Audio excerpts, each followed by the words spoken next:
Hello ladies and gentlemen, boys and girls, fellow shedheads around the world. Welcome to Captain of My Shed. I'm Captain Mikey. And on this episode, well, I'm just going to catch up with you a little bit really. I haven't got anything else to post at the moment. It has been half term, so I've been busy with the kids and things like that. But all the same, I thought you might like to hear a little bit about what's been going on in the workshop and what's coming up next on the channel. So if you are interested in that, then enjoy the video.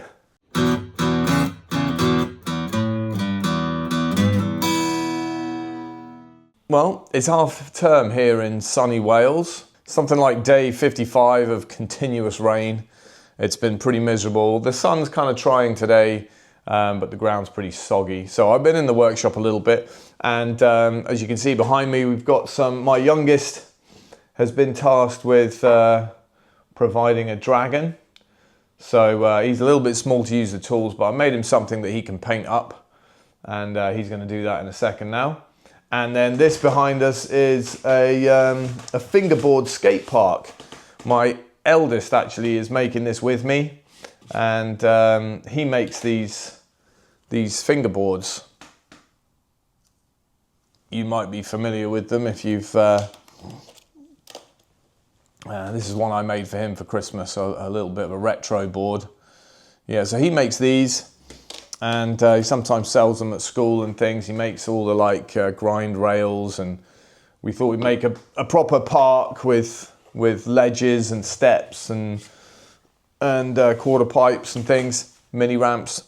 So that's been a good fun build. And actually, if you kind of like that content, want to know how you make these fingerboards, how you press them with veneers and whatnot, then put your comments below. I'd happily take you through a couple of the processes we've been using and have a bit of a close-up look at this skate park that we've been building.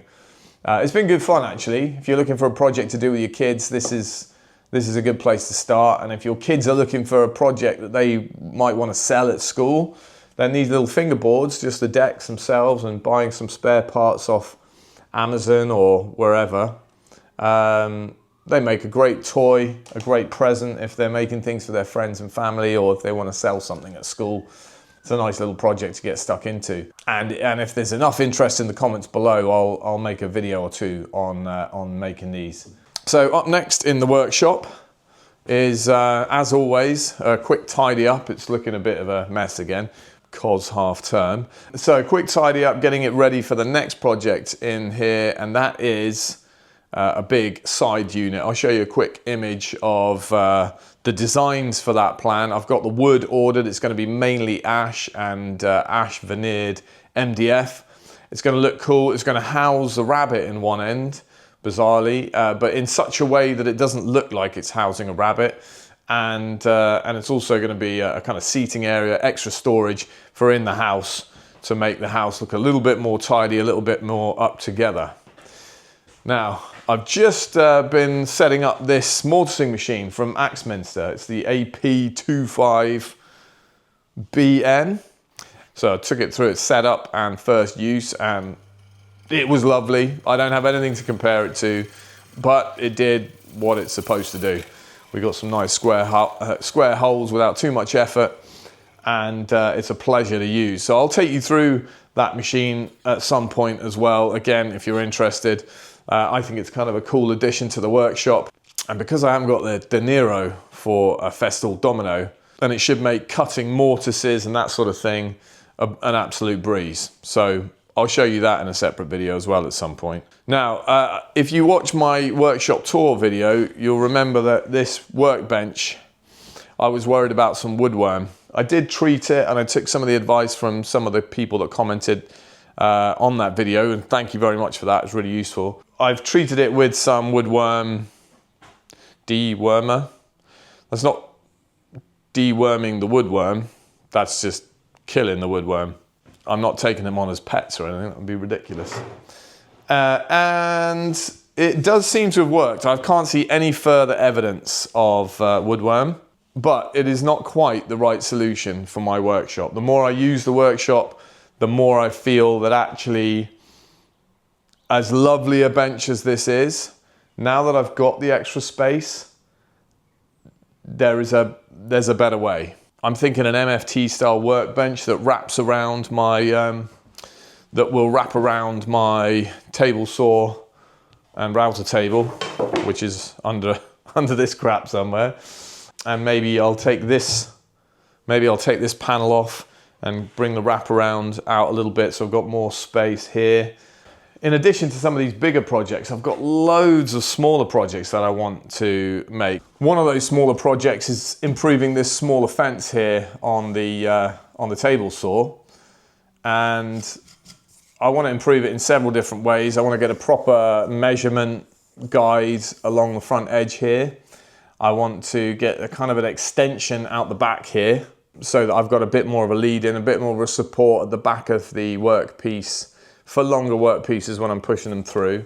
And I want to make the fence itself a bit more substantial. I want to make it a more versatile fence so that I can utilize these things I'll show you in a minute, which I got from Banggood, and also have some storage for push sticks, my remote control for the dust extraction and things like that. I'll try and and also make it so that I can fit things like this. I got these off Banggood. They're a featherboard, obviously. Not used them yet, but I wanted a method to make some of the cuts that I do a little bit safer, and I thought I'd give these a try. So I'll talk about these in another video. I'll give you a little review on those. Other projects, yeah. The throat plate on this saw, I want to be able to change the blade a little bit more easily. I want a slotting blade to put on there. Not exactly a dado blade, but a wider blade than that. Maybe a 6mm blade that I think CMT do one that will fit this saw. And I want to make zero clearance throat plates for the blades that I have, and make them so that the dust extraction through this tabletop is improved.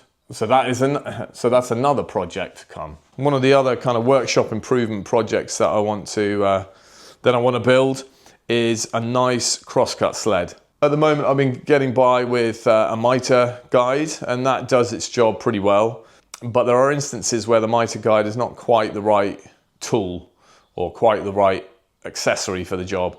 And a decent crosscut sled with a little bit of adjustability to allow me to close up on different thickness blades and have that zero clearance. And yeah, I've not had a crosscut sled for a while. I never made one for this saw. I always had one on my DeWalt in my earlier videos. I had a crosscut sled for that, nice and basic, but this doesn't have that yet. So that is something I really want to make, and yet another one of the projects to come.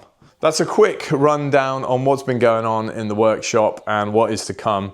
I didn't want to leave you for a month without a video and you think I've dropped off the face of the earth. There's loads for me to do in the workshop, and I'm still enjoying sharing the journey with you guys. So if you do like the videos, then please subscribe. I'd love to see you on here.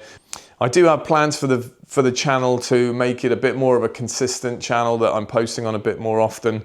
Part of that will involve trying to get a live feed up here so that I can, whenever I'm in the workshop, I can just turn on the live feed and you can watch me piddling about, ask me questions on what I'm doing, how I'm doing it, and tell me what I'm doing wrong, most importantly. So please, as always, if you have any questions or suggestions or any comment, trolling, you want to take the piss, then crack on. Put them in the comments below, and I'll try and respond to everything that comes through. But for now, I hope you enjoyed this short video. I'll see you next time. Take it easy.